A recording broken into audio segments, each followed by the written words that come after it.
Hi everyone, আজ আমি চলে আসছি মেদিনীপুর। প্রথমে স্টেশন থেকে চলে গেলাম বিদ্যাসাগর বিশ্ববিদ্যালয়ে। আজ আমার ইউনিভার্সিটিতে কিছু কাজ ছিল, তাই চলে আসলাম। আর প্রথম গেট থেকে ঢুকে গেলাম ক্যাম্পাসের ভেতরে।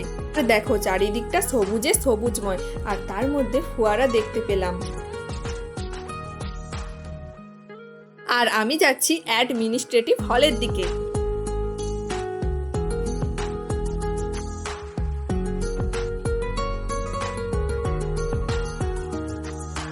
আর সেখানে একটা ফুলের গাছ দেখতে পেলাম। সেই গাছে পাতার চেয়ে ফুলই বেশি ছিল।